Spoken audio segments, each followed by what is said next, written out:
नमस्कार दोस्तों, आज का हमारा टॉपिक है पंचायती राज। आज हम लोग पंचायती राज को पढ़ने की कोशिश करेंगे।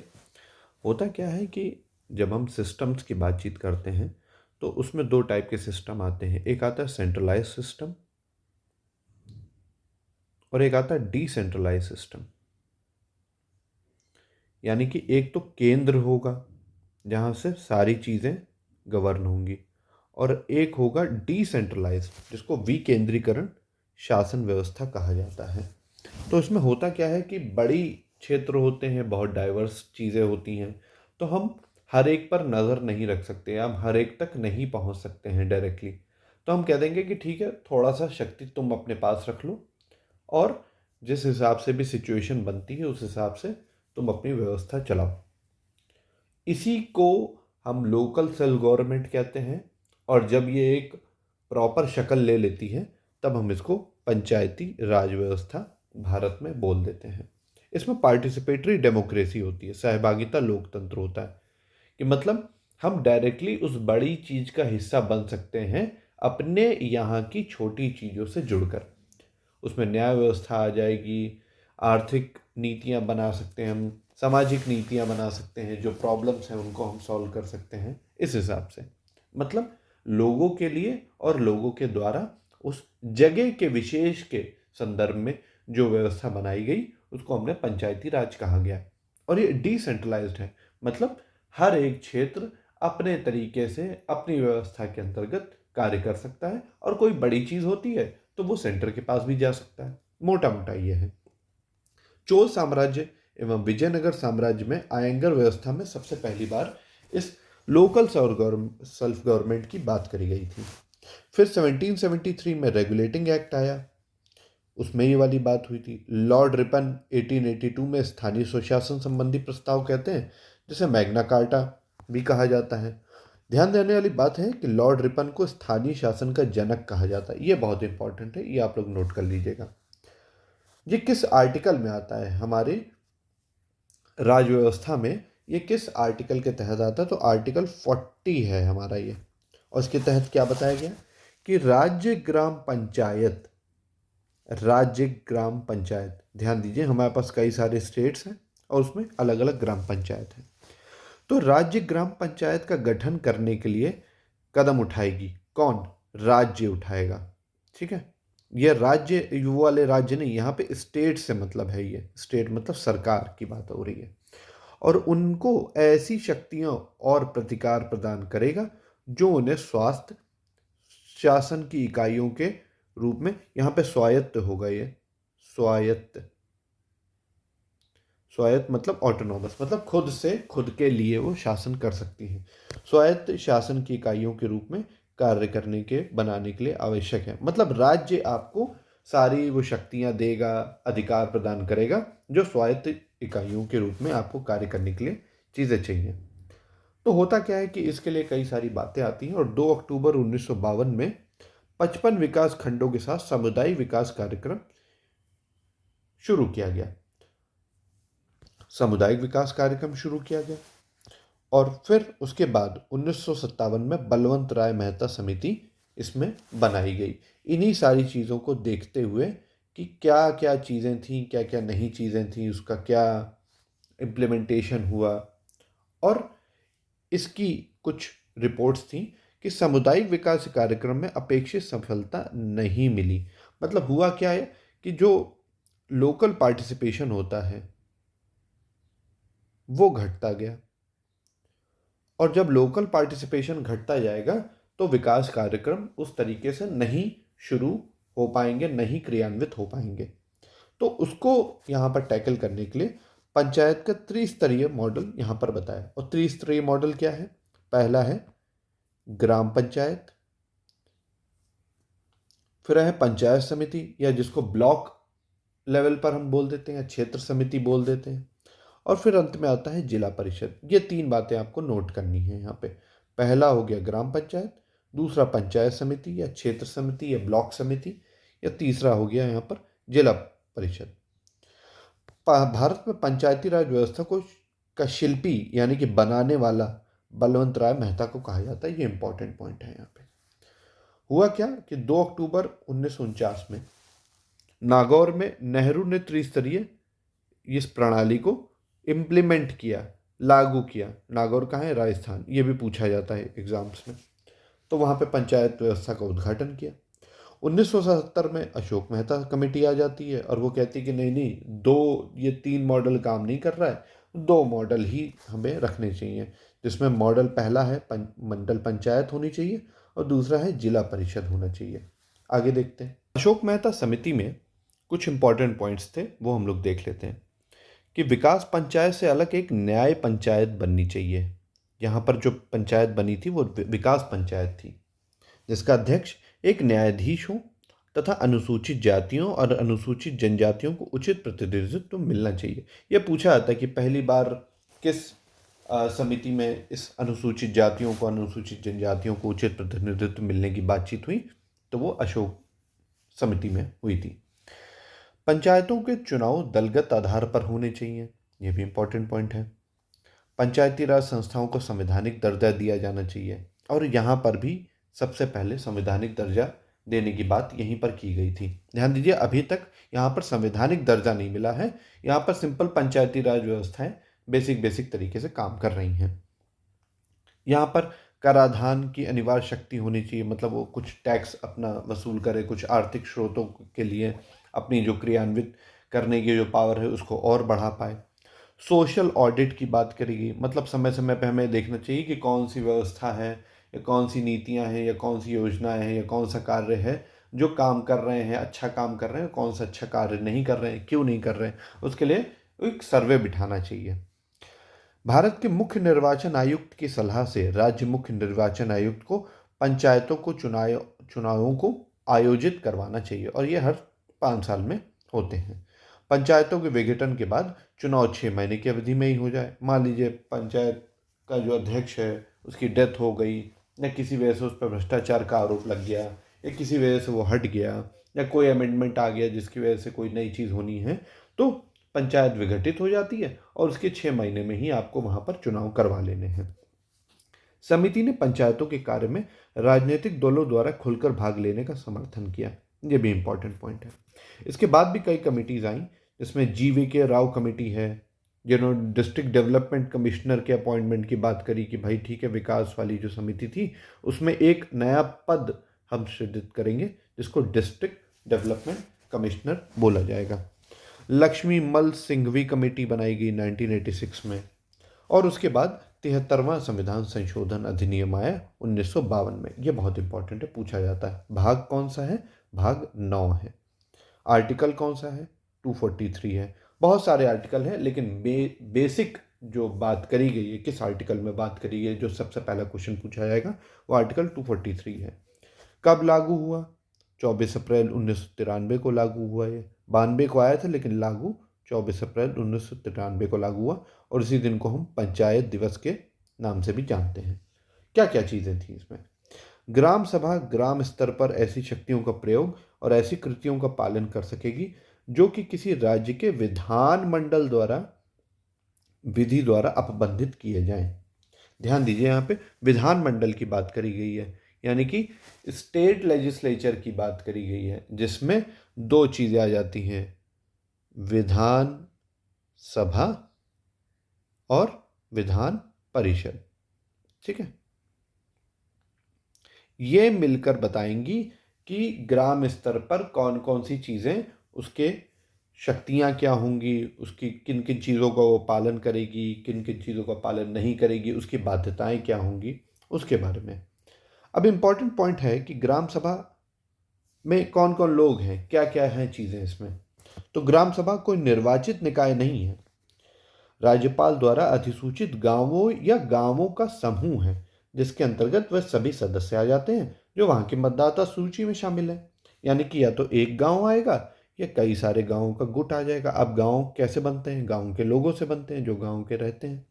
और गांव कैसे हैं? जिनका मतदाता सूची में शामिल है, यानी कि वहाँ पे वो वोट राइट्स रखते हैं। तो वोटिंग राइट्स रखते हैं, उसी को हमने एक ग्राम सभा कह दिया, ग्राम सभा बोल दिया हमने। और यही सबसे एक बेसिक यूनिट है इस पंचायती राज सिस्टम की, जो कि हमको समझनी है। और भी इसके स्तर हैं पंचायत पंचायतों के अलग अलग स्तर हैं। तो जिन राज्यों की संख्या 20 लाख से अधिक है वहाँ पे 3 स्तर बना दिए जाएंगे, और जहाँ पे 20 लाख से अधिक हैं वहाँ पे 2 स्तर बनाए जाएंगे, ग्राम तथा जिला। और 3 स्तर कौन कौन से हैं? 3 स्तर हैं, ग्राम स्तर, खंड स्तर या जिसको ब्लॉक बोला जाता है, ये जिला स्तर हो गया। अब होता क्या है कि एक शहर में जब आप जाते हैं तब आप देखते हैं वहाँ कई सारे ब्लॉक्स बने हुए हैं, ब्लॉक, और कई ब्लॉकों में 50, 100, 150 इस तरीके के छोटे छोटे गांव आ जाते हैं, बहुत सारे गांव आ जाते हैं। तो जब हम ब्लॉक की बात करते हैं उसमें हम लोग कई सारे बात आ जाती हैं। एक यूपी गवर्नमेंट ने एक लिस्ट निकाली थी, aspirational block list, aspirational block list.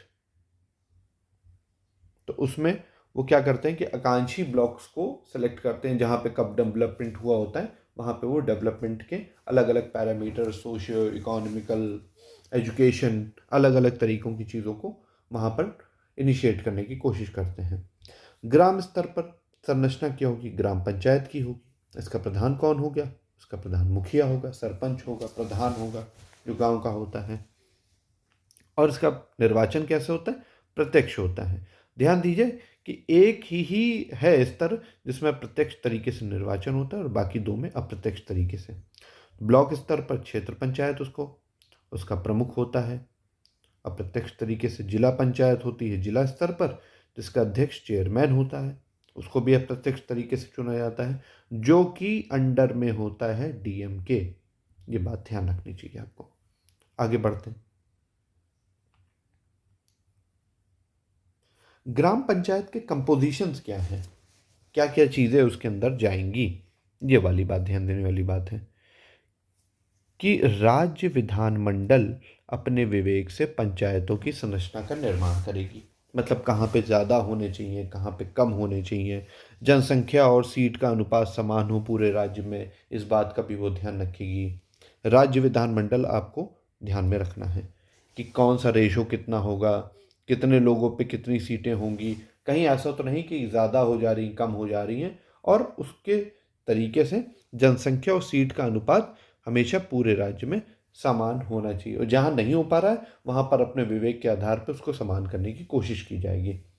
ग्राम पंचायत के अध्यक्ष जो होंगे वो सीधे ग्रामवासियों द्वारा चुने जाएंगे। अब पंचायत वेब सीरीज देखते होंगे, उसमें इस तरीके का पूरा विवरण है कि किस तरीके से जो उनके प्रधान हैं वो चुने जाते हैं, और हमेशा वो 5 साल के लिए चुने जाएंगे। कोई दिक्कत हो जाती है तो फिर 6 महीने में आपको चुनाव कराना पड़ेगा। महिलाओं के लिए 1/3 आरक्षण आपको देना ही देना है। SC ST के लिए भी रिजर्वेशन देना है, उनकी पॉपुलेशन और उस तरीके के रेशो को मेंटेन करने के लिए। इम्पॉर्टेंट बात है कि बिहार, उत्तराखंड, मध्य प्रदेश, हिमाचल प्रदेश में 50% रिजर्वेशन दिया जा चुका है, वहाँ पर मिल रहा है। इसके काम क्या हैं? ग्राम पंचायत के कार्य क्या हैं? तो कार्य हैं कृषि और ग्राम ग्राम विकास संबंधी कार्य, प्राथमिक शिक्षण, विद्यालय, अनौपचारिक शिक्षण के कार्य, इस तरीके की चीज़ों को वो आगे बढ़ाए। नल हैंडपंप की मरम्मत करवाए, चिकित्सा स्वास्थ्य संबंधी कार्य करवाए, महिला एवं बाल संबंधी विकास कार्य करवाए, पशुधन विकास कार्य करवाए, सभी प्रकार के पेंशन छात्रवृत्तियों की स्वीकृति का वितरण कार्य कराए, राशन का दुकान आवंटित व निरसित करना, पंचायती राज संबंधी राज्य स्तरीय कार्य, और जो भी स्कीम्स आ रही हैं उनके लिए वो गांव वासियों को अपडेट करे, यानी कि उनको जागरूक करे। ये वाली बात भी उसके अंदर है। पावर क्या है, रिस्पॉन्सिबिलिटीज़ क्या हैं? पावर उसके पास ये है कि वो स्वायत्त शासन में मदद करती है आर्टिकल 243 के जी के तहत, यानी कि अपने एरिया के तहत जो भी चीज़ें उसको लग रहा है कि ये नहीं है, ऐसा नहीं होना चाहिए, वैसा होना चाहिए, सड़क नहीं बनी है, या हैंडपम्प ख़राब हो गया, या ये वाली चीज़ हमें ज़्यादा चाहिए, ये वाली चीज़ हमें कम चाहिए, एक तालाब होना चाहिए, एक कुआं होना चाहिए, या एक कॉमन प्लेस होना चाहिए, सामुदायिक केंद्र होना चाहिए, उसके हिसाब से वो वहाँ पर अपनी नीतियों को एडजस्ट कर सकता है। आर्थिक विकास और सामाजिक न्याय के लिए कई कई योजनाएं बनाने का अधिकार उस ग्राम पंचायत को है। ठीक है, नीतियों को क्रियान्वित करना भी उसी का कार्य है। ये तो पावर्स हो गई, ये जितनी थी वो उसकी पावर्स हो गई, और रिस्पॉन्सिबिलिटीज़ में जो जो नीतियाँ आती जाएंगी ऊपर से बन के, उनको वो क्रियान्वित करेगा, या अगर उसने खुद की ही कोई नीति बनाई है तो उनको भी वो क्रियान्वित करेगा। इसमें मेन चीज़ है कि वित्तीय समीक्षा कौन करता है, ये बहुत क्वेश्चन पूछा जाता है। पंचायतों की वित्तीय स्थिति की समीक्षा कौन कर रहा है, मतलब कितना खर्च किया, कितना आय हुई, किन किन चीज़ों पे आप खर्च कर रहे हैं, कहीं ऐसा तो नहीं कोई घपलेबाजी कर ले रहे हैं। तो उसके लिए राज्य वित्त आयोग बनाया जाता है, जिसको राज्यपाल गठित करता है। उसी का जो मेंबर हैं, उसके जो अध्यक्ष हैं, उनको राज्यपाल चुनता है, और वो ऑडिट करते हैं इसको कि भाई कोई गड़बड़ तो नहीं कर रहे हो तुम। आगे बढ़ते हैं। तो 73वें संविधान संशोधन के तहत अनिवार्य तथा विवेकाधीन उपबंध क्या होते हैं, प्रोविजंस क्या क्या हैं, और ये कौन करेगा, ये राज्य विधान मंडल करता है। क्या क्या चीज़ें इसमें वो करेगा, हमने पीछे बताया था। ग्राम सभा का गठन करेगा, पंचायतों के गठन की त्रिस्तरीय व्यवस्था रखेगा। यदि राज्य की जनसंख्या 20 लाख से कम होगी तो मध्यवर्ती स्तर पर पंचायत के गठन की बाध्यता नहीं होगी। पंचायत के प्रत्येक स्तर पर सभी सीटों के लिए प्रत्यक्ष चुनाव होंगे। मध्यवर्ती व जिला स्तर के अध्यक्षों के लिए अप्रत्यक्ष चुनाव होंगे, ये भी हम लोगों ने पीछे ध्यान दिया था।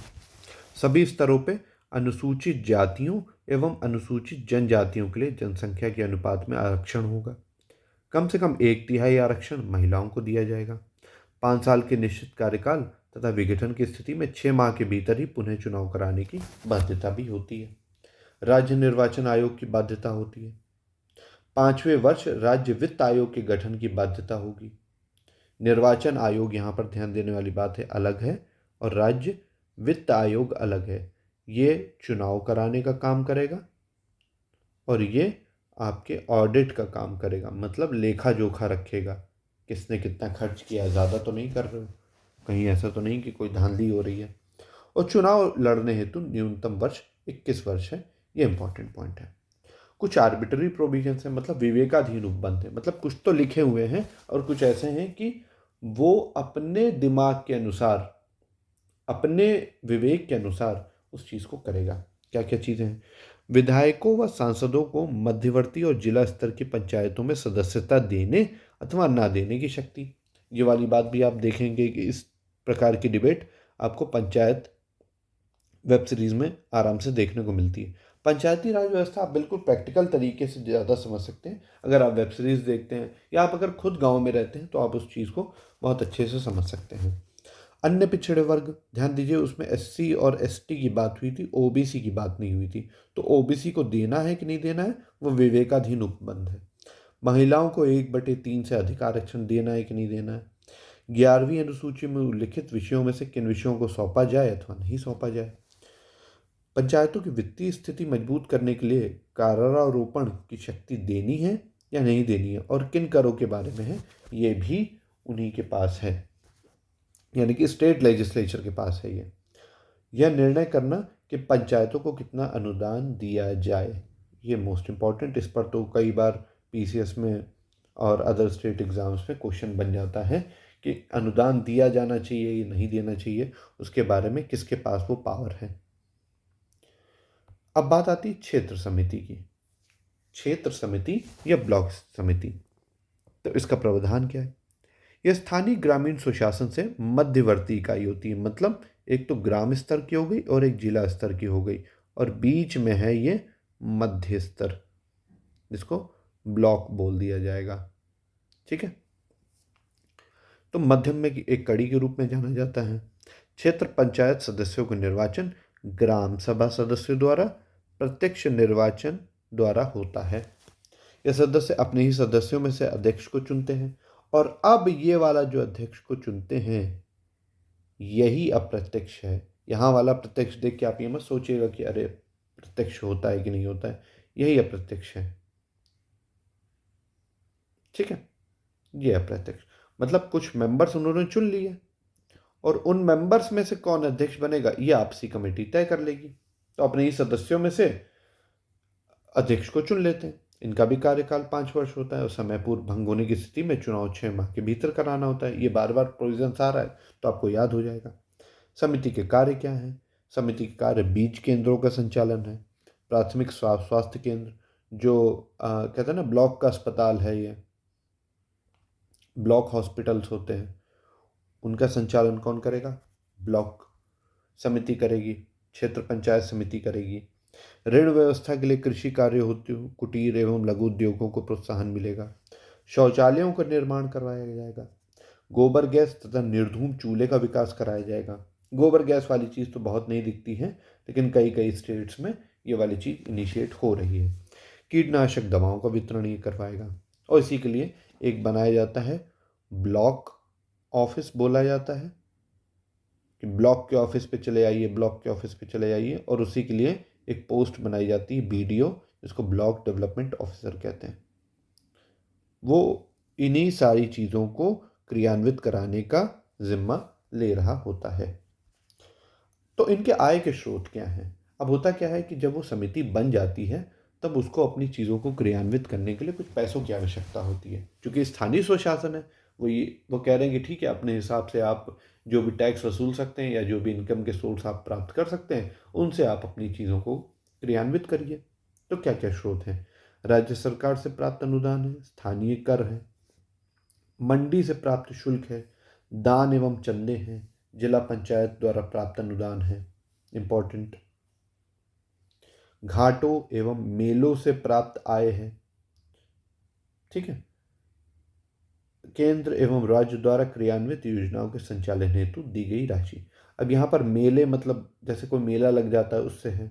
यहाँ पर घाटों से यानी कि अगर कोई घाटा हुआ है, यहाँ पे कोई घाट है जिसको नाव वाला घाट बोलते हैं, वो वाले घाट की बात कर रहे हैं यहाँ पे घाटे नहीं है, ठीक है। क्योंकि कोई इकोनॉमिक इंस्टीट्यूशन नहीं है जहाँ पर हम फायदे और घाटे की बात कर रहे हैं। उनका मतलब है कि हमें आय मिलती जाए और हम उस आय को फिर से उसमें इन्वेस्ट करेंगे, उस डेवलपमेंट के लिए, उस व्यवस्था के लिए। आगे देखते हैं। फिर आ जाता है जिला पंचायत या परिषद। अब इस पंचायती राज व्यवस्था के अंतर्गत ये सबसे बड़ा निकाय है जिसकी जनसंख्या 50,000 तक होती है, कभी कभी इससे ज़्यादा भी हो जाती है।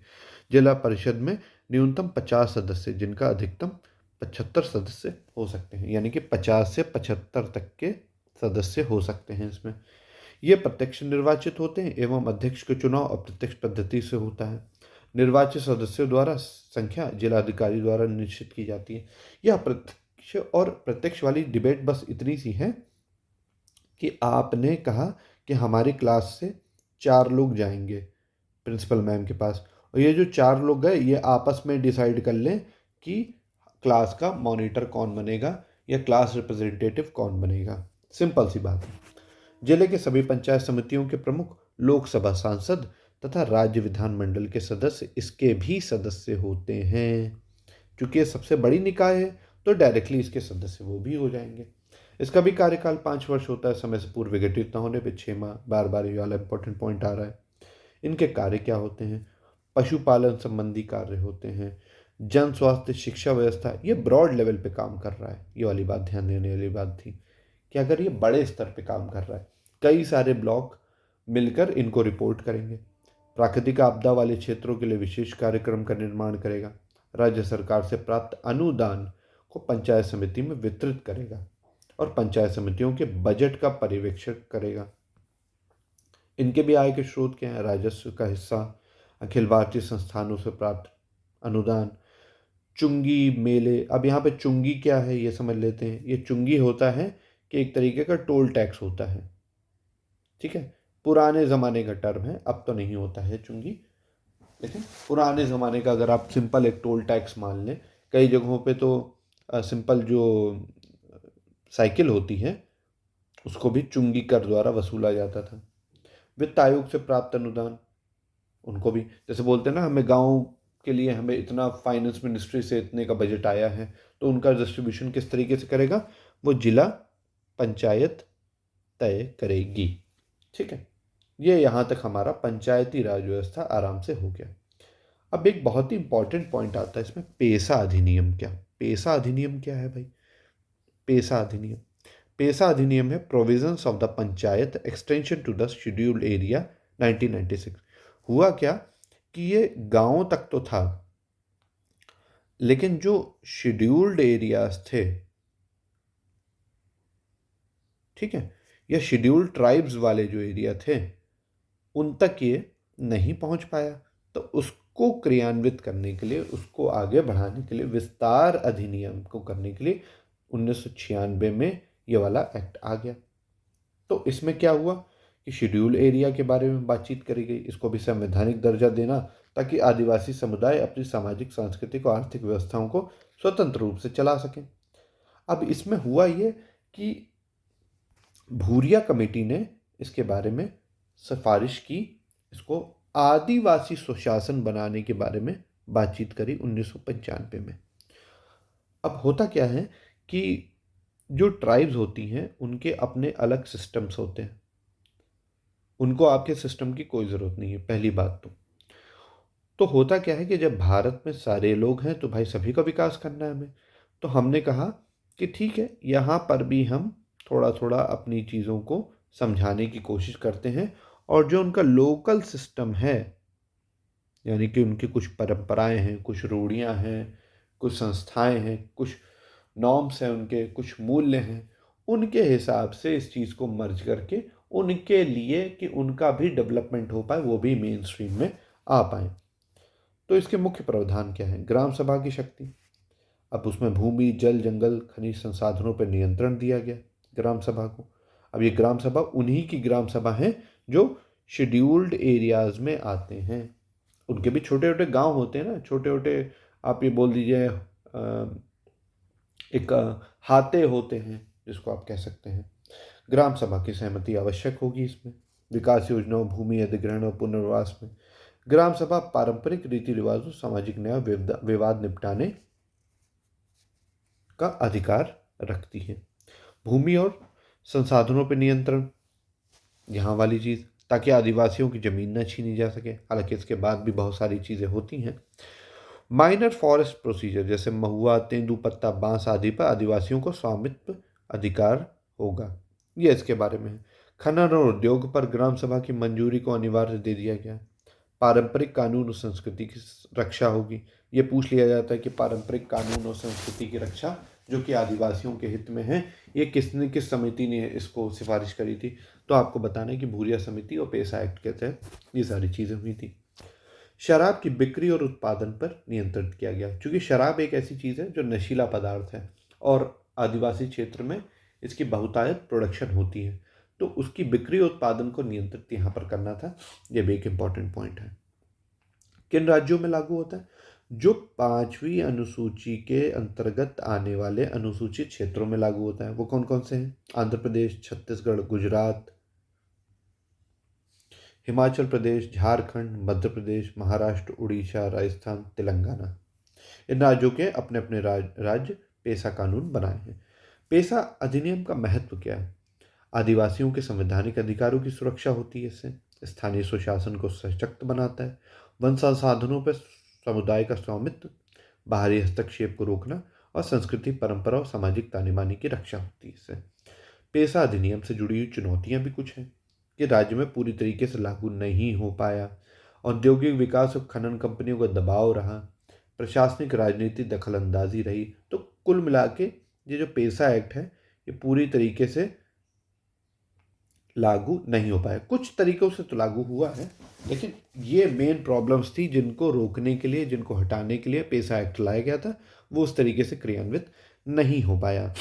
कई जगहों पे ग्राम सभा की सिफारिशों को नज़रअंदाज किया जाता है।